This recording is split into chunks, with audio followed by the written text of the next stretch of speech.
समझ नहीं आ रहा अपने सैलरी इंक्रीमेंट का क्या करूं। बेटा इतना क्या सोच रहा है, अपने म्यूचुअल फंड्स के एसआईपी का टॉप अप करा ले। This is the right time. क्या समझ में नहीं आया। बेटा इतना क्या सोच रहा है, अपने म्यूचुअल फंड्स का एसआईपी टॉपअप करा ले। This is the right time. अब समझा।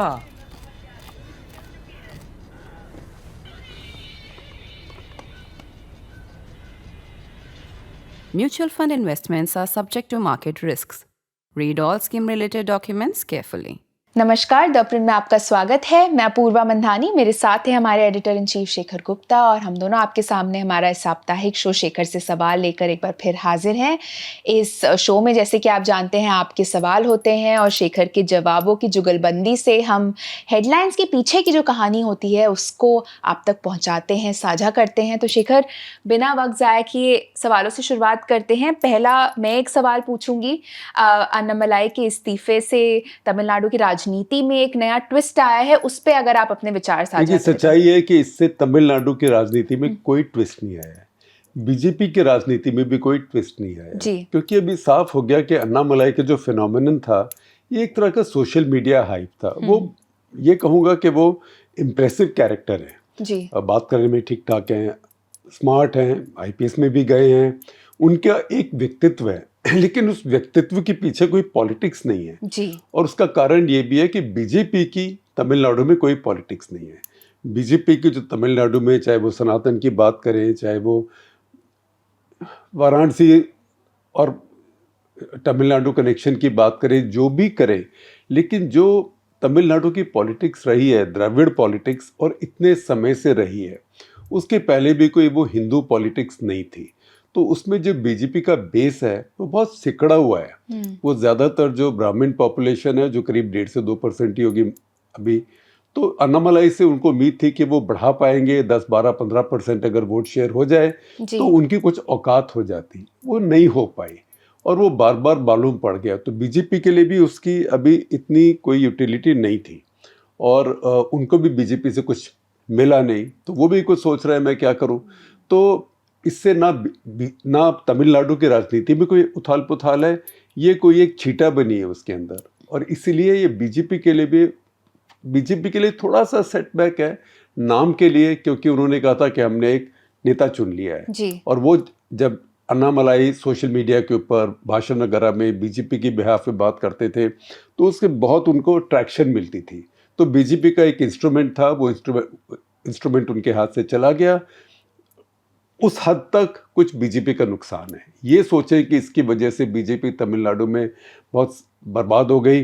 तमिलनाडु में कुछ था ही नहीं, जब कुछ है नहीं आपके पास तो आप खोएंगे क्या। शेखर, अब सवालों से शुरुआत करते हैं। विशाल कुमार यादव का सवाल है कि पहले बोल रहे हैं, सबसे पहले तो आपकी इकोनॉमिक्स की धुरंधर विदिशा भट्टाचार्य की बहुत ही अच्छी और जानकारी से भरी वीडियो के लिए धन्यवाद। अब वो बोल रहे हैं, आपने कहा था कि मोदी जी अब अमेरिकी टैरिफ के बाद सुधार करेंगे, क्या उन्होंने कोई सुधार किया है अभी तक?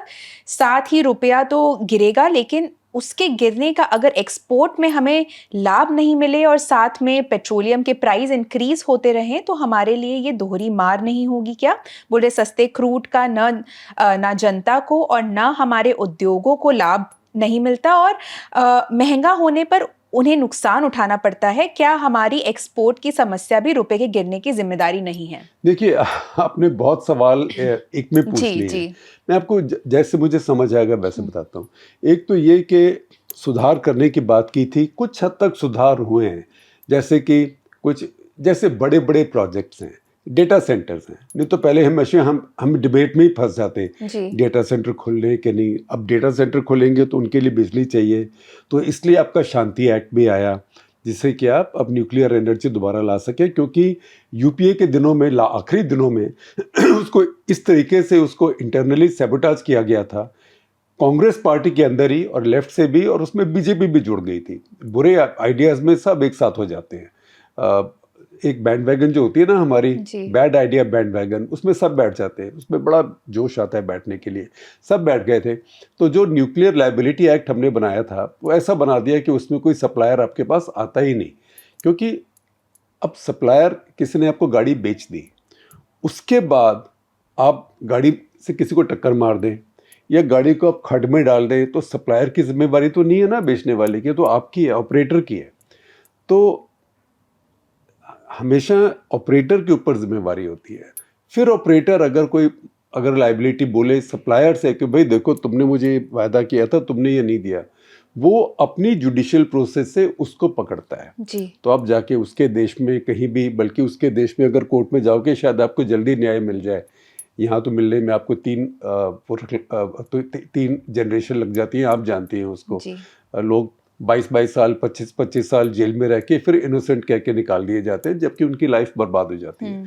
तो ये एक लॉ जो नई आई है, शांति एक्ट बोलते हैं, ये इसके बिना नहीं आना था, इसीलिए आया है। इसकी वजह से अब ना सिर्फ जो हमारी पहले कई जगह तुमने ज़मीन लेके रखी हुई थी, जैसे कि रत्नागिरी जो एरिया है महाराष्ट्र का, जैतापुर बोलते हैं, वहाँ पे था। हिसार के पास कुछ लैंड है, ऐसे आंध्रा में लैंड है, बड़ी बड़ी लैंड लेके रखी हुई थी। बड़े बड़े 6,000 8,000 मेगावाट के, आजकल गीगावाट बोलते हैं 1,000 मेगावाट को, 8 गिग 6 गिग, इस तरह के बड़े बड़े न्यूक्लियर प्लांट्स बनाने के लिए ज़मीन लेके रखे थे। लेकिन कुछ नहीं हुआ, क्योंकि जो पहले लॉ थी उसके साथ कोई आता ही नहीं। कोई किसी को, मतलब कुत्तों को बदनाम नहीं करना चाहिए, लेकिन कोई पागल कुत्ता भी काट जाता फिर भी कोई नहीं आता जी। उस लॉ के साथ। तो वो लॉ बदली गई। ये लॉ बदली नहीं जाती अगर ये ट्रंप का प्रेशर नहीं होता। और ऐसी बहुत चीज़ें और भी हुई। कुछ चीज़ों से मैं सहमत हूँ, कुछ चीज़ों से मैं पूरा सहमत नहीं हूँ, जैसे कि PLI वगैरह हैं। ये मैं सोचता हूँ कि थोड़ा इंडियन इंडस्ट्री को अपने आप ही कॉम्पिटिटिव ज़्यादा बनना चाहिए, लेकिन वो मेरा मसला है। वो एक आप कहिए फिलोसॉफिकल आर्ग्यूमेंट है वो, क्योंकि अगर भारतीय उद्यमी को एक्सपोर्ट करना है तो उसको एफिशिएंट होना पड़ेगा। आप ये बोलें कि चाइना सारे अपने एक्सपोर्ट्स को सब्सिडाइज कर रहा है, लेकिन हर सरकार करती है। लेकिन चाइना का जो एंटरप्रेन्योर है, जो उद्यमी है, वो भी बहुत मेहनती है, बहुत सोचता है आगे की बात, रिसर्च में बहुत इन्वेस्ट करता है। हमारे लोग बिल्कुल रिसर्च में इन्वेस्ट नहीं करते हैं। तो ये सारी बातें। और जहाँ तक डॉलर महंगा होने की बात, रुपया सस्ता होने की, ये एक तो कुछ तो हमेशा चलता है। मतलब रुपया जो है डॉलर के मुकाबले करीब 3% औसत हर साल घटता है। अब आपने 82-83 पे उसको रोक के रखा क्योंकि आपके पास बहुत फॉरेन एक्सचेंज रिजर्व्स थे। तो रिजर्व बैंक ऑफ इंडिया थोड़ा बहुत इंटरवीन करके कि और कमज़ोर ना हो। अब भी कर रहा है क्योंकि सबको डर लगता है सेंचुरी से। ये उल्टा है, जैसे 99 का फेयर होता है, एक बार मैंने पहले भी बोला था आपसे, उसे उल्टा है। जैसे बैटर डरता है कि मेरे 56 हो गए, 57 मेरे 96 हो गए, 97 हो गए, अब मैं ठुक ठुक करूं कहीं 2 रन से मेरा सोना रह जाए। ऐसी भारत सरकार अभी डर रही है कि मेरा 95-96 हो गया, 2-3 में कहीं सोना हो जाए, बड़ी बदनामी होगी। तो रुपया कमज़ोर होना बाय इटसेल्फ कोई ऐसी बड़ी बात नहीं है, कोई ऐसी कैलेमिटी नहीं है। लेकिन जो आपका करंट अकाउंट डेफिसिट है, जो आपका कैपिटल अकाउंट डेफिसिट है, ये आपके लिए एक चिंता का विषय है और काफ़ी समय से अब चल रहा है। उसका कारण एक तो यही है कि आपके एक्सपोर्ट इतने नहीं बढ़े जितने बढ़ने चाहिए, और इंपोर्ट बढ़ते जा रहे हैं। वो ठीक है, वो एक अलग बात है। रुपया सस्ता होगा, डॉलर महंगा होगा तो इंपोर्ट शायद उससे घटे ना भी घटे, जो जिसको ज़रूरत है वो इंपोर्ट करेगा। लेकिन सबसे बड़ी बात उसके अंदर ही आती है कि जो हमारा घाटा हो रहा है, जो डॉलर कम पड़ रहे हैं, ये एक्सपोर्ट इंपोर्ट की वजह से सिर्फ नहीं है। उसके 2 बड़े आउटगो हैं। एक ये कि हमारे यहाँ जो FDI है, फॉरेन डायरेक्ट इन्वेस्टमेंट, वो आ रही है, ये नहीं कहूँगा कि आ नहीं रही है, लेकिन जितनी आ रही है उतनी जा भी रही है, क्योंकि हमारे लोग भी बाहर जाके इन्वेस्ट कर रहे हैं। अब बाहर जाके क्यों इन्वेस्ट कर रहे हैं? एक तो अच्छी बात है कि बाहर इन्वेस्ट कर रहे हैं, बाहर एसेट्स क्रिएट कर रहे हैं, भारत का नाम हो रहा है। लेकिन ये भी कारण हो सकता है कि शायद उनको लगता है कि भारत में अगर इन्वेस्ट करें तो बहुत ज़्यादा यहाँ पे रोज़ नोटिस आएंगे, रोज़ कोई परेशान करेगा, क्लियरेंसेस नहीं मिलेंगी, मार्केट्स के अंदर डिस्टॉर्शन होगी, इससे अच्छा हम कहीं बाहर जाके करते हैं। जी। लेकिन FDI जो है इतनी नहीं आ रही है कि नेट आपको प्लस हो जाए, क्योंकि पहले जो आपका ट्रेड डेफिसिट था वो 2 तरीके से, 2.5 तरीके से पूरा होता था। एक FDI से, एक फॉरेन पोर्टफोलियो इन्वेस्टर जो आपके यहाँ से शेयर्स और बॉन्ड खरीदते हैं आपके यहाँ जाके, वो सब चले गए। पिछले साल में $20 बिलियन नेट वो यहाँ से बाहर ले गए, कोई लेके आता नहीं है। और आपने भी उनको पूरी कोशिश की भगाने की, आप उनके पीछे झाड़ू, डंडा, जूता सब लेके पड़ गए कि तुम भागो यहाँ से। वो कैसे कि हर चीज़ पे आप टैक्स पे टैक्स पे टैक्स पे टैक्स। तो बहुत देशों में जो फॉरेन इन्वेस्टर्स होते हैं उनको बॉन्ड्स में टैक्स नहीं होता है। आपने टैक्स लगाया, आपने बॉन्ड्स के ऊपर जो प्रॉफिट होया उसके ऊपर टैक्स लगाया, आपने पुराने बॉन्ड्स खरीदे जिन पे पहले से टैक्स से क्रूड था उसके ऊपर फिर टैक्स लगाया। आज नोटिफिकेशन इशू की है कि फॉरेन इन्वेस्टर्स को बॉन्ड्स के ऊपर टैक्स नहीं होगा। तो सब कुछ लुटा के होश में आए तो क्या हुआ। तो ये कुछ ऐसे काम किए हैं, ये अब ज़बरदस्ती में रिफॉर्म करने पड़ रहे हैं और ये फॉरेन एक्सचेंज प्रेशर की वजह से करने पड़ रहे हैं। लेकिन इसमें और भी सोचने की बात है कि एफडीआई क्यों नहीं आ रही है, और वो आपको मैं शेयर करेंगे आपसे अपूर्वा। एक बहुत अच्छा आर्टिकल लिखा है सुरजीत भल्ला ने, जो कि जाने माने अर्थशास्त्री हैं और बाहर पढ़ा भी चुके हैं, वर्ल्ड बैंक में या IMF में काम कर चुके हैं और PM इकोनॉमिक एडवाइजरी कमेटी में भी रह चुके हैं और काफ़ी समय से प्रो बीजेपी और प्रो PM माने जाते हैं, प्रो मोदी माने जाते हैं। उन्होंने लिखा है कि मोदी सरकार ने आके जो हमारी बायलैटरल इन्वेस्टमेंट ट्रीटीज थी सब खत्म कर दी और उसकी जगह से एक नई ऐसी ट्रीटी लेके आए जिसमें भी कोई पागल ही आएगा, तो कोई आ ही नहीं रहा है। पिछले साल के अब समझ आ गई कि गलती हो गई है 2015 में, क्योंकि तब से फॉरेन इन्वेस्टमेंट FDI कुछ घबरानी शुरू हो गई।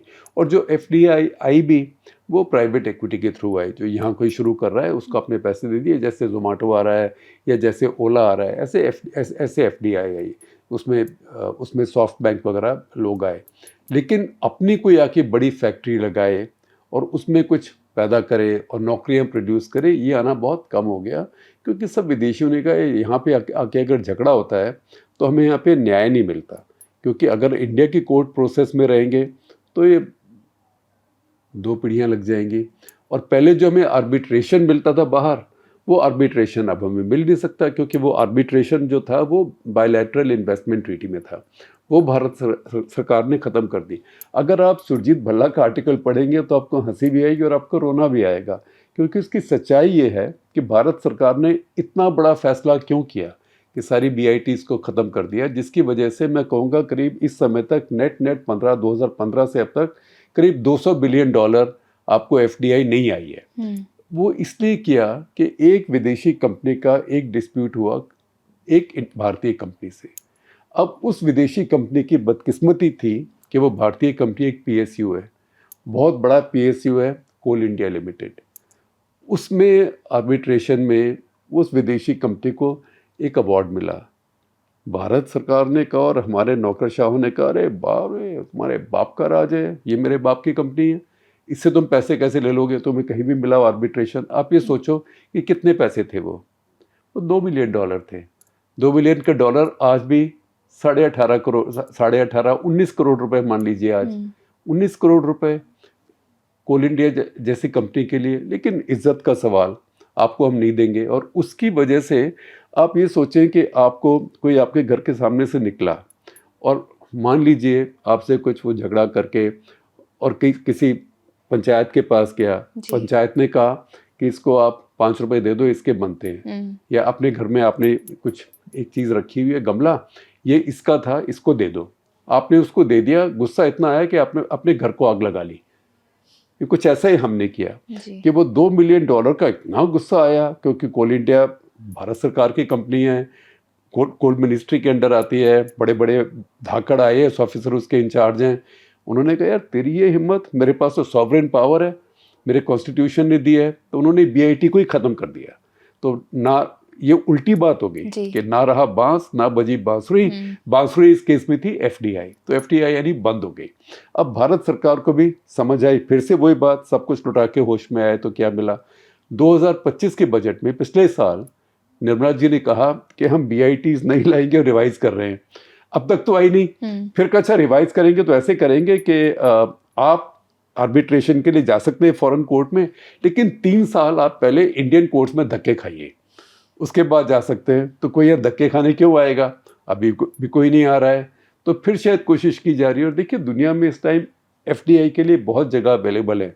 ये हमारे यहाँ वहम हो गया था कि अरे चाइना से लोग परेशान हैं, चाइना +1 कौन है, यही है, और कहाँ जाएंगे, यहीं आएंगे। लोग अब वियतनाम जा रहे हैं, लोग अब फिलीपींस जा रहे हैं, लोग इंडोनेशिया जा रहे हैं, लोग कुछ साउथ अमेरिकन कंट्रीज जा रहे हैं, वो खुल गए, अर्जेंटीना खुल गया। जी। और सच बात यह है कि कुछ लोग अब अफ्रीका भी जा रहे हैं, तो हम बहुत पीछे रह रहे हैं इस टाइम।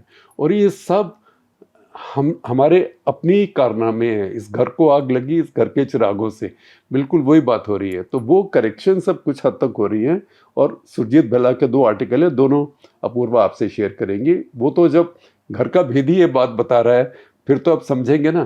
तो ये सारी बातों का ये कॉम्बिनेशन है। अब इसमें ये कहना कि सिर्फ इस चीज़ से बर्बादी हो गई, उस चीज़ से बर्बादी होगी, अपने ऑयल प्राइसेस की बात की, तो उसमें 2 बातें। जब दुनिया में क्रूड का दाम घटता है तो ये भारत सरकार, मोदी सरकार उसके ऊपर एक्साइज बढ़ा देती है। वो एक्साइज इसलिए बढ़ाती है कि क्रूड का दाम जो है वो करीब करीब स्टेबल रहे। जी। उसमें फिलोसॉफिकली मैं कहूँगा कि अच्छा आइडिया है कि कार्बन को सब्सिडाइज नहीं करना चाहिए और कार्बन को महंगा ही रखना चाहिए। क्योंकि अगर आप उसको सस्ता कर देंगे तो लोग इलेक्ट्रिक की तरफ भी नहीं जाएंगे और लोग मिसयूज भी, बड़ी बड़ी गाड़ियाँ खरीदेंगे, ड्राइव ज़्यादा करेंगे, आपको प्रदूषण भी होगा और आपका इंपोर्ट बिल भी बढ़ेगा। दूसरा कारण मोदी सरकार ने खास करके इसलिए किया कि उनको लगता है कि मिडिल क्लास जो है, ज़्यादातर हिंदू मिडिल क्लास है, वो तो हमारे वोटर हैं ही। उनको हमने टैक्स और लगा लिया और फ्यूल का प्राइस कम नहीं किया तो कहाँ जाएंगे। जी। अल्टीमेटली जितनी मर्जी गाली दें हमें, जब वोट देने जाएंगे तब बोलेंगे, 2 बात सोचेंगे कि अरे यार मुसलमान के खिलाफ ही खड़े हैं कि मुसलमान तो हमारे ऊपर चढ़ गए थे, तो बीजेपी ने उनको फिट किया हुआ है, तो ये बीजेपी को उस चीज़ के लिए वोट करते हैं। उसका बहाना लगाएंगे नेशनल इंटरेस्ट का। और दूसरा फिर वो बोलेंगे कि अरे यार इनको वोट नहीं देंगे तो किसको देंगे, वो राहुल गांधी को देंगे क्या। तो बीजेपी को लगता है कि जो हमारा वोटर है वो उसके पास कहीं जाने को नहीं है, तो इसलिए वो एक्साइज बढ़ा के उस टैक्स को लेके उस टैक्स से फिर वो गरीबों में बांटते हैं। उससे उनका वोट भी ठीक रहता है, गरीबों की भलाई भी हो जाती है। तो ये एक तरह का रिवर्स रॉबिनहुड है। मैंने लिखा था इसके ऊपर एक नेशनल इंटरेस्ट, जिसमें लिखा था कि मिडिल क्लास और मोदीज मुस्लिम्स। वो मैं भी आपको एक्सप्लेन करता हूँ, विस्तार से बताता हूँ। तो रिवर्स रॉबिनहुड इसलिए है कि रॉबिनहुड जो था वो अमीरों से लूट के गरीबों में बांटता था। बीजेपी मध्यम वर्ग से लूट के गरीबों में बांटती है। जो अमीर हैं वो ठीक ठाक हैं क्योंकि कॉर्पोरेट इंडिया का तो टैक्स रेट बहुत कम हो गया है। जी। तो ये बहुत एक डिस्टॉर्टेड तस्वीर है। शेखर, आपने कहा कि आप हमें विस्तार से बताएंगे कि मिडिल क्लास और मोदीज मुस्लिम्स। वो मैंने एक नेशनल इंटरेस्ट लिखा था, मेरे ख्याल 2 साल पहले की बात है, अब आपसे शेयर कर लेंगे पूर्वा, उसका वीडियो भी शेयर कर लेंगे। वो ऐसा है कि जैसे हमारी सो कॉल्ड सेकुलर पार्टीज हैं, कांग्रेस है, एसपी है, टीएमसी, लेफ्ट भी, जिसका जहाँ कुछ चलता है वर्चस्व है, वो सोचता है कि मुस्लिम्स मेरे कैप्टिव वोटर्स हैं। चाहे मैं मुसलमान के लिए कुछ करूं या ना करूं, मुसलमान मुझे वोट देगा ही क्योंकि वो बीजेपी से डरता है। अब देखिए, जब सच्चर कमेटी रिपोर्ट आई थी तो उसने कहा कि मुसलमानों के सारे देश में दशा बहुत ख़राब है। हालांकि हमेशा सेकुलर पार्टी सत्ता में थी, 6 साल बीजेपी के छोड़ के सेकुलर पार्टी सत्ता में थी, तो फिर उनकी दुर्दशा इतनी क्यों है। और उसमें भी सबसे ज़्यादा दुर्दशा मुसलमानों की पश्चिम बंगाल में थी। अब पश्चिम बंगाल में तो 30-32 साल लेफ्ट का राज था, क्योंकि वो उनका डिफ़ॉल्ट चॉइस था कि जो भी हो हम लेफ्ट को वोट देंगे। ऐसे अब था जो भी हो हम टीएमसी को वोट देंगे, यूपी में होता है जो भी हो हम समाजवादी पार्टी को वोट देंगे, कहीं होता है हम कांग्रेस को वोट देंगे। तो उनका लगता है कि बीजेपी को बाहर रखने के लिए तो जो सेकुलर पार्टीज़ हैं उनको मिसयूज़ करती हैं कि इसके पास तो कहीं जाने को है नहीं, मैं इसको कुछ दूं या ना दूं, वोट मुझे देगा। बीजेपी के लिए वही मध्यम वर्ग का हिंदू है कि इसके पास कहीं जाने को तो है नहीं, मुझे जितना मर्जी बुरा भला कह ले। अब देख लो नीट में क्या हो रहा है, अब देख लो कहाँ क्या हो रहा है, अभी देखिए महंगाई फ्यूल की बढ़ रही है और एलपीजी की प्रॉब्लम हो रही है। जो भी हो रहा है, डॉलर कमज़ोर हो रहा है, जो भी हो रहा है, अल्टीमेटली जब वो पोलिंग बूथ में जाएगा तो सोचेगा मैं किसको वोट दूं, मुझे ही वोट देगा। तो इसलिए मैंने कहा था कि वो मोदी के मुस्लिम हैं, कि जैसे वो सेकुलर पार्टीज के मुस्लिम कैप्टिव वोटर्स हैं, ऐसे ही मोदी जी के मध्यम वर्ग के हिंदू कैप्टिव वोटर्स हैं। शेखर ने जिन भी आर्टिकल्स की बात की, वीडियोस की बात की, उन सबका लिंक इस वीडियो के डिस्क्रिप्शन में है, तो आप वो भी ज़रूर देखें और पढ़ें भी। शेखर, अगला सवाल एंडल का है। बोल रहे हैं, क्या आप भारत अमेरिका संबंधों की भविष्य की स्थिति पर अपनी राय दे सकते हैं, खासकर तब जब अमेरिकी विदेश मंत्री और एनएसए मार्को रूबियो की हालिया 4 दिनों की यात्रा पर जानबूझकर ठंडा रवैया दिखाया गया। साथ ही मोदी ट्रंप की चर्चित दोस्ती के दिखावे और चर्चाओं में धीरे धीरे आ रही कमी को देखते हुए बोल रहे हैं, ऐसा लगता है कि ट्रेड अग्रीमेंट लंबे समय से 99% पूरा होने की स्थिति में ही अटका हुआ है, जबकि अमेरिका भारत में कच्चे तेल की सप्लाई को रूस और मिडिल ईस्ट से हटाकर अमेरिका और वेनेजुएला की ओर मोड़ने के लिए जोर दे रही है। एक बार फिर से, आप अब आगे क्या होगा? क्या हम बस नवंबर के मिड टर्म चुनावों या शायद उससे भी ज़्यादा समय तक ट्रंप की अस्थिर स्थिति से निपटने की कोशिश कर रहे हैं? देखिए, आखिरी बात आपकी ठीक है, और वो सिर्फ हम नहीं है, सारी दुनिया, हम सब लोग एक ही गाड़ी में बैठे हुए हैं जी। सारी दुनिया इस समय डिस्टेबलाइज्ड है ट्रंप के तरीकों से, और सब इंतजार कर रही है उनके जाने का। और वो ज़्यादा अप्लाई करता है उनके दुश्मनों को नहीं, वो ज़्यादा अप्लाई करता है उनके दोस्तों को, क्योंकि दुश्मन तो अपनी अपनी जगह है, अपने अपने बंकर में बैठे हुए हैं। कुछ उसमें बहुत मजबूत हैं, जैसे चीन है, कुछ उसमें रूस है जो कहता है ठीक है यार, इसको पहले अपनी अलायंसेस ख़त्म करने दो, फिर मेरे से बात करेगा। तो उसके दुश्मनों को इतना फ़र्क नहीं पड़ता है, दोस्तों को फ़र्क पड़ता है। तो सब उसके इंतज़ार कर रहे हैं, ये बात सच है, सबके सब। लेकिन हर बात कॉन्स्पिरेसी नहीं होती है, हर बात के लिए कॉन्स्पिरेसी थ्योरी नहीं होती है, और हर बात जो आप ट्विटर पे देखते हैं, इंस्टाग्राम पे देखते हैं, वो सच्चाई नहीं होती। सच मैं बोलूँगा बिल्कुल विनम्रता के साथ कि 95% झूठ होता है, या वो बिल्कुल एग्जैजरेशन होता है, या बिल्कुल जो मैं कहूँगा सेमी लिटरेट लोग कोई एक थोड़ा सा तथ्य पकड़ के उसका कुछ बना देते हैं।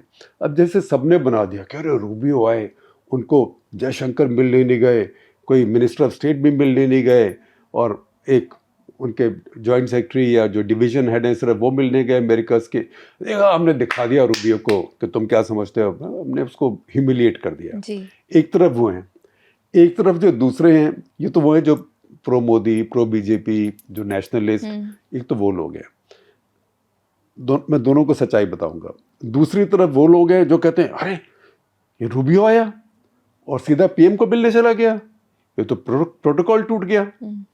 प्रोटोकॉल टूट गया क्योंकि अब विदेश मंत्री है, वो विदेश मंत्री से मिले, उससे जब बातचीत हो जाए फिर पीएम को एक फॉर्मली कॉल ऑन करे, कॉफ़ी चाय पी ले साथ में, उसका नमस्कार, हमारी अच्छी खासी बात हो गई, आपको ब्रीफ कर देंगे, मैं अपने राष्ट्रपति से आपके लिए बहुत प्यार का एक खत लाया हूँ, ये ले लीजिए, आपको न्योता लाया हूँ। तो दोनों तरफ के लोगों ने इसको ओवर इंटरप्रेट करके जिसको जैसा सूट किया, जिनकी रही भावना जैसी, प्रभु मुहूर्त देखी तीन तैसी, दोनों की कंस्पिरेसी थ्योरी है। क्योंकि ये सिर्फ रूबियो का विजिट नहीं था। आमतौर पे जब फॉरेन मिनिस्टर किसी देश का आता है तो वो डिवीज़न का हेड ही उसको रिसीव करने जाता है, और प्रोटोकॉल का जो भी प्रोटोकॉल डिपार्टमेंट है एमईए में, वो उसको रिसीव करने जाते हैं, और वही उसको सी ऑफ भी करते हैं। हो सकता है कभी किसी केस में कुछ स्पेशल भी किया जाए, लेकिन इसमें स्पेशल करने की संभावना भी नहीं थी, क्योंकि ये सिर्फ रूबियो का विजिट नहीं था, ये क्वाड विदेश मंत्रियों का मीटिंग थी। उसमें ऑस्ट्रेलिया के विदेश मंत्री भी आ रही थी, पेनी वोंग, उसमें जापान के विदेश मंत्री भी आ रहे थे। तो सबके लिए, या तो एक के लिए अगर जाते मंत्री हमारे तो सबके लिए जाते, तो इसमें एक प्रोटोकॉल होता है जो सेट होता है। इसमें कोई इंसल्ट नहीं थी, हमने कोई इसमें रूबियो को उसकी औकात नहीं दिखाई। जो लोग लिख रहे हैं ट्विटर पे ऐसी बातें, उनके ऊपर जिसको भी थोड़ी सी बेअक्ल है वो हंस रहा है। और जहाँ तक बात यह है कि वो पहले प्रधानमंत्री को मिलने चले गए, आजकल प्रोटोकॉल में ऐसा नहीं होता है। वो ज़माने ख़त्म हो गए जबकि इतना हाइड बाउंड प्रोटोकॉल था। आजकल नेता एक दूसरे के साथ फ़ोन पे बात कर लेते हैं। आजकल नेता अपनी पॉलिसी ट्विटर या जैसे ट्रंप को बोले ट्रुथ सोशल के ऊपर बताते हैं। अब ट्रंप का हाल आप देखिए कि वाइट हाउस में जब वो रोज़ किसी न किसी जर्नलिस्ट को वाइट हाउस में गाली निकालते हैं, you are fake, you are the worst, you are what you are doing is treason, जो मर्जी बोलते हैं, लेकिन सबसे बात करते हैं जी। वाइट हाउस के प्रेस कोर में जितने भी पत्रकार हैं, सबके पास ट्रंप का व्यक्तिगत नंबर है। यहाँ किसी के पास मोदी जी का है, कोई मोदी जी को मैसेज करें, वो उनको मैसेज करते हैं, फ़ोन पे भी आ जाते हैं, रोज़ किसी न किसी से बात करके। तो प्रोटोकॉल दुनिया में बदल गया है। अब ये बात कि इस पर कोई मिलने गया, कोई मिलने नहीं गया, वहाँ पे उनका राजा मिलने आया, वो गले मिला, ये सब बेकार की बातें हैं। ज़्यादा से ज़्यादा ऑप्टिक्स हैं, इसमें कुछ समझना नहीं चाहिए। शेखर, अगला सवाल अर्जुन मलिक का है। बोल रहे हैं, मुझे समझ नहीं आता कि लोग नीट और सीबीएसई विवादों को लेकर प्रधानमंत्री से शिक्षा मंत्री का इस्तीफा क्यों मांग रहे हैं। लोकतंत्र में आखिरकार जवाबदेही जनता के पास होती है। अगर नागरिक किसी मंत्री या सरकार के कामकाज से खुश नहीं है तो उन्हें जवाबदेह ठहराने का सबसे अच्छा तरीका वोट देना होता है। बोल रहे हैं, अगर हम अपने वोट के जरिए इनकॉम्पिटेंस, लापरवाही या खराब गवर्नेंस के लिए सजा नहीं देते तो क्या हम सच में शिकायत कर सकते हैं जब वही समस्याएं बनी रहती हैं। देखिए, ऐसे है कि वोटर अपने आप तो इस्तीफा नहीं दे सकता है। तो जब वोटर किसी को चुनता है तो वो भरोसे के साथ चुनता है जी। और उसमें सिर्फ एक आदमी को नहीं, सबको चुनता है। तो अकाउंटेबिलिटी मांगना, मैं नहीं कहता किसी को जाना चाहिए, रहना चाहिए। अकाउंटेबिलिटी मांगना वोटर का हक है, उसमें कोई ऐसी घबराने की बात नहीं है और वोटर हमेशा अकाउंटेबिलिटी मानते ही हैं। अब ये कहना कि आपने वोट क्यों दिया था, तो फिर तो 5 साल वोट वेट करनी पड़ेगी ना। और वोट देने की बहुत कंसिडरेशंस और होती हैं। और ये भी कहना ठीक नहीं है कि सभी कुछ खराब है, काफ़ी कुछ अच्छा भी हो रहा है, तो वोटर उसको बैलेंस भी करता है। तो ये अकाउंटेबिलिटी मांगना बिल्कुल एक लेजिटिमेट मांग है। शेखर, अगला सवाल नरेंद्र आर्या का है। बोल रहे हैं, ममता बनर्जी के किए की परत दर परत खुल रही है। बंगाल की जनता ने अपना निर्णय भी ले लिया है, लेकिन विपक्ष के ब्लॉक की आंखें कब खुलेंगी? क्या सिर्फ मोदी को पद से हटाना ही उनका एक साझा ध्येय है? क्या उन्हें जनता का अब भी कोई डर नहीं लगता या उनके पास कोई विकल्प नहीं है? देश को एक समझदार विपक्ष की आवश्यकता है। देखिए, समझदार विपक्ष तो तब होता है जब सरकार थोड़ी वीक होती है। और भारत में ये एक हिस्ट्री चली है। अगर आप भारत की राजनीतिक इतिहास देखें, हिस्ट्री देखें, तो भारत में कोई अगर सशक्त नेता होता है तो उसको विरोधी कभी नहीं हराते हैं जी। उसको खुद को ही हराना पड़ता है। अब मैं आपका उदाहरण देता हूँ। इंदिरा जी से सशक्त तो कोई भी नहीं था। उन्होंने इमरजेंसी लगाई, लोग नाराज़ हो गए, 77 में उनको हरा दिया। तब तो जनता पार्टी फटाफट कहीं कीट कहीं का रोड़ा जोड़ के उन्होंने बना ली थी 4-5 पार्टी, सोशलिस्ट, जनसंघ, पुरानी कांग्रेस ओ, लोकदल, ये सब लोगों ने मिलके बना ली थी। सोशलिस्ट में कई उसमें फैक्शंस थे, बना ली थी। उन्होंने तो कहा नहीं था हमारा प्राइम मिनिस्टर कौन होगा। वो तो जब तक उनकी सरकार गिर गई तब तक भी इस बात पे लड़ते रहे कि प्राइम मिनिस्टर कौन होगा। उन्होंने तो बोला नहीं था कि मोरारजी देसाई बनेंगे। तो किसी नेता ने नहीं हराया। जयप्रकाश नारायण तो कोई बनने वाले थे नहीं, चुनाव लड़ भी नहीं रहे थे। वो इंदिरा जी ने अपने आप को खुद हराया। फिर आप देखिए राजीव गांधी, उनकी 413 सीटें आई थी, बाद में 421 हो गई थी और तब पार्लियामेंट भी छोटी थी, मेरे ख्याल 526 या कुछ ऐसे पार्लियामेंट थी। तो देखिए कितना बड़ा बहुमत था उनका। उसके बाद 200 से कम रह गई उनकी 1989 में। क्यों हुई? उनके खिलाफ जब लोग खड़े हुए तो किसी ने ये तो नहीं कहा हमारा प्रधानमंत्री कौन होएगा। वीपी सिंह एक तरह से एंटी करप्शन क्रूसेडर थे, पर उन्होंने ये नहीं कहा कि वीपी सिंह हमारे प्रधानमंत्री कैंडिडेट हैं, बल्कि उनका भी वही हाल हुआ। जब उनकी सरकार बन गई तो उनमें लड़ाइयाँ हुई, कौन बनेगा।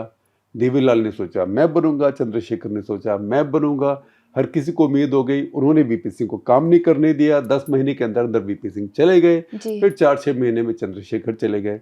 तो किसी नेता ने राजीव गांधी को नहीं हराया। राजीव गांधी ने खुद को हराया, क्योंकि उन्होंने पहले शाहबानो केस में गलती करी, फिर उन्होंने सबसे पहले एकदम छलांग मार के सलमान रुश्दी की बुक को बैन कर, किताब को बैन कर दिया, सैटेनिक वर्सेस को। उसकी वजह से हिंदू नाराज हो गए कि आप अपीजमेंट कर रहे हो, और बीजेपी ने प्रोपेगेंडा शुरू कर दिया कि देखो ये अपीजमेंट हो रहा है, तुष्टीकरण हो रहा है, जो कि एक तरह से बात ठीक भी थी, क्योंकि आपने जो शाहबानो केस में किया वो बिल्कुल गलत था। आपने सुप्रीम कोर्ट की जजमेंट को ओवरटर्न कर दिया इस डर से कि मुसलमान नाराज हो जाएंगे। वो मैं कहूँगा मुसलमान के लिए भी डिसरिस्पेक्ट था, क्योंकि मुसलमान भी इतने एंटी मॉडर्निज्म नहीं है जितना आपने प्रिज्यूम कर लिया उस समय। और इसीलिए आरिफ मोहम्मद खान राजीव गांधी की पार्टी और सरकार छोड़ के गए थे, क्योंकि वो कह रहे थे कि आपको शाहबानो के साथ रहना चाहिए, जबकि सुप्रीम कोर्ट ने उसके पक्ष में फैसला दे दिया है, आपको इसको बदलना नहीं चाहिए। उसके बाद उन्होंने उसकी ओवर करेक्शन करी। ओवर करेक्शन में जाके ताला खुलवा दिया अयोध्या में, फिर वहाँ पे शिलान्यास करवा दिया, फिर जाके अपना जो कैंपेन लॉन्च किया 1989 का हम थे वहाँ पे, मैं था, अरुण पुरी भी थे, उस टाइम मेरे एडिटर थे इंडिया टुडे में। उन्होंने कहा यहाँ से आज मैं भारत में राम राज्य आने की घोषणा करता हूँ। अब राम राज्य अगर लाना है तो राजीव गांधी की बात अयोध्या से कौन मानेगा। तो इन सब गलतियों का असर ये हुआ कि वो 200 से भी नीचे रह गए। और उस टाइम के बाद से सच्चाई ये है कि अब 1984 और अब 2026 है, तो ये 40 साल के ऊपर हो चुके हैं। कांग्रेस पार्टी की फिर मेजॉरिटी नहीं आई। एक बार उन्होंने 200 क्रॉस किए 2009 में, लेकिन मेजॉरिटी नहीं आई, तो उन्होंने भी खुद को हराया। ऐसे ही अटल बिहारी वाजपेयी बहुत पॉपुलर थे उस समय, लेकिन चुनाव 7 महीने पहले कर लिया, एरोगेंस दिखा दी, और डबल एरोगेंस, इंडिया शाइनिंग। अरे 3 क्वार्टर की ग्रोथ हो गई, उसमें इंडिया शाइनिंग थोड़ा होता है। और कोई भी समझदार आदमी होता है वो अपने पास्ट रिकॉर्ड के ऊपर कभी चुनाव नहीं लड़ता है, वो भविष्य के वादों के ऊपर चुनाव लड़ता है। लेकिन इतनी एरोगेंस हो गई कि फील गुड फीलिंग है। सच्चाई ये है, और ये बात बिल क्लिंटन ने बोली थी एक बार जब दिल्ली आए थे, तब वो राष्ट्रपति नहीं थे, लेकिन उनके लिए रिसेप्शन था राष्ट्रपति भवन में, वहाँ उन्होंने एक स्पीच दी। तो उन्होंने कहा कि देखिए ये देश है, दुनिया में सबसे ज़्यादा इसका ग्रोथ रेट था, फिर भी यहाँ पे सरकार हार गई। क्यों? क्योंकि जो लोग ग्रोथ से बेनिफिट करते हैं उनका नंबर छोटा होता है, और जिन लोगों को लगता है हम पीछे रह गए उनका नंबर बहुत ज़्यादा होता है, तो फिर वही जीतते हैं। तो ये वाजपेयी ने भी खुद को ही हराया। यूपीए देखिए, यूपीए 2 पहले से ज़्यादा मेजॉरिटी से आई थी, और उसके बाद एक के बाद एक गलतियां करते गए। उसके मैं सब लिस्ट बनाऊंगा तो बहुत समय लगेगा, लेकिन वो और रिसेंट बातें हम सब जानते हैं। जैसे उन्होंने स्कैम्स को हैंडल किया, जैसे वहाँ पार्टी और सरकार के बीच में तू मैं और झगड़ा होता रहा, उस सबसे उनका बिल्कुल सत्यानाश हो गया, और वो काफ़ी हद तक उन्होंने खुद अपने को नीचे किया। हालांकि ये सच्चाई है कि उस केस में पहली बार एक विरोध में एक नेता खड़ा हो गया था, वो नरेंद्र मोदी था, तो उसका भी बहुत बड़ा कंट्रीब्यूशन था, या उसका भी बहुत बड़ा क्रेडिट था। शिखर, अगला सवाल संकल्प का है। वो बोल रहे हैं अगर कोई डील हो जाती है तो भी ईरान ने जीसीसी देशों की राजधानियों के साथ अपने रिश्ते लगभग ख़त्म ही कर लिए हैं। मैं समझता हूं कि पाकिस्तान उम्मा से मंजूरी और आतंकवाद को बढ़ावा क्यों चाहता है, लेकिन ईरान बहुत लंबे समय से खमेनी असली आयतुल्लाह के दिखावटी प्रोजेक्ट्स का खर्च उठाता आ रहा है। इस इलाके के हालात कभी भी नॉन अरब और नॉन सुन्नी नेतृत्व को स्वीकार नहीं करेंगे, तो क्या ईरान भी इनवर्ड लुकिंग बन जाएगा? आखिर वे पहले आउटवर्ड लुकिंग क्यों बन रहा था? क्या ये वहाँ की सरकार के टिके रहने के लिए ज़रूरी है? देखिए, ये जो पश्चिमी एशिया है इसके ऊपर रिसोर्स कर्ज है, क्योंकि अगर ऑयल नहीं होता वहाँ पे तो शायद ये देश और तरह से काम करते हैं। अब देखिए, इंडोनेशिया मुस्लिम देश है लेकिन डेमोक्रेसी है, क्योंकि वो ऑयल कर्ज, उनके पास रिसोर्सेज हैं, लेकिन इस तरह का नहीं है। ये देश हैं, छोटी छोटी पॉपुलेशंस हैं, इनका ऑयल कर्ज है। उसके साथ साथ इस्लाम के जो सबसे बड़े सेंटर्स हैं, जो होली प्लेसेस हैं, वो सारी भी यहीं पर हैं। फिर उसमें पावर प्ले आता है कि इसका कौन इंचार्ज है। जैसे सऊदी अरेबिया हैं, तो उनका जो मोनार्क होता है, जो उनका महाराजा होता है, जैसे कि बादशाह होता है, वो custodian of the Holi places है, मक्का और मदीना का माना जाता है। ऐसे ही अब आप देखें कि जेरूसलम में अल-अक्सा मॉस्क, कुछ जगह हैं जो ईरान में कौम है जो शिया लोगों की है। ऐसे ही शिया लोगों की नजफ़ और करबला हैं जो इराक में है। ये सब इसी रीजन में है। तो इस्लामिक वर्ल्ड में, इस्लामिक दुनिया में एक सुप्रीमेसी की लड़ाई है। एक तरफ से वो शिया सुन्नी है, दूसरी तरफ से आपसी नेताओं में भी है। और तीसरी बात यह है कि शुरू से यहाँ पे पश्चिमी देशों ने, पहले ब्रिटेन ने, फिर ब्रिटेन ने अमेरिका की हेल्प से, एक समय ब्रिटेन और फ्रांस ने, और फिर ब्रिटेन और अमेरिका पर अमेरिका ने आगे आके इसके ऊपर एक तरह से कंट्रोल रखा है। तो ये एक तरह से खींचातानी चलती रहती है और चलती रहेगी। पाकिस्तान इससे फ़ायदा उठाना चाहता है जी। कुछ फ़ायदा उसको मिलता है, पीछे उसको काफ़ी पैसे भी मिलते रहे सऊदी अरेबिया से, यूएई से, कतर से, शायद आगे फिर भी मिलें। लेकिन उसका एक कारण ये भी है कि पाकिस्तान की जो आर्मी है वो किराए पे अवेलेबल है इन देशों को, और वहाँ ट्रेनिंग भी करती है, उनकी प्रोटेक्शन। अब सऊदीज़ अगर कहते हैं पाकिस्तान से हमें प्रोटेक्शन चाहिए, डिफेंस पैक्ट है, तो वो ईरान के खिलाफ थोड़ा है। ईरान जब सऊदी अरेबिया पे अटैक करता है तो पाकिस्तान के जो फोर्सेस है वो तो उसके खिलाफ नहीं लड़ेंगी। ये रिजीम्स को खतरा अपने लोगों से है कि कल को यहाँ पे अरब स्प्रिंग जैसी कोई और चीज़ हो जाए, जी। तो उसके लिए उन्हें पाकिस्तान जैसी आर्मी चाहिए। जॉर्डन में ऐसे ही हुआ था। जॉर्डन में, जिसको ब्लैक सितंबर बोलते हैं, मेरे ख्याल 72-71 ऐसे बात है, तब वहाँ जो पैलेस्टीनियन लोग थे, जो बहुत हैं, उन्होंने एक तरह से रिवोल्ट कर दिया। और शाह हुसैन थे उस टाइम जॉर्डन के, अपने को बचाने के लिए पाकिस्तानी आर्मी का जो कंटिंजेंट था, जिसके इंचार्ज एक ब्रिगेडियर थे, और ब्रिगेडियर का नाम ज़ियाउल हक था, वही ज़ियाउल हक है। जी। तो उन्होंने वहाँ हज़ारों पैलेस्टीनियंस को मारा, मैसेकर्स किए उनके, क्योंकि ये रिजीम्स को अपने आप को भी बचाना है। तो ये पेचीदगियाँ हैं उस इलाके की जो समझना आसान नहीं है। शेखर, आज का आखिरी सवाल लूँगी। लक्ष्मी नारायण दूसरा का सवाल है कि बाकरा डैम पर बहुत बढ़िया वीडियो आपने बनाया, समस्या, इतिहास, समाधान, लंबे समय की चुनौतियाँ और आखिर में डेटा। आपकी कहानी कहने का तरीका बहुत शानदार है। सब्सक्रिप्शन का फ़ायदा उम्मीद से कहीं ज़्यादा है, वो बोल रहे हैं प्लीज़ आप असरदार पत्रकारिता वाली स्टोरी टेलिंग के तरीके पर एक छोटा सा कोर्स बनाएं। अब उनका सवाल यह है कि सरकार रेगुलर तौर पर डीसिल्टिंग का काम क्यों नहीं करती? क्या इसके पीछे आर्थिक या राजनीतिक कारण है, या दोनों का मिला जुला असर है? देखिए, अंग्रेजी में कहते हैं कि don't look for any conspiracy theories और a deeper cause for what can be explained by sheer stupidity.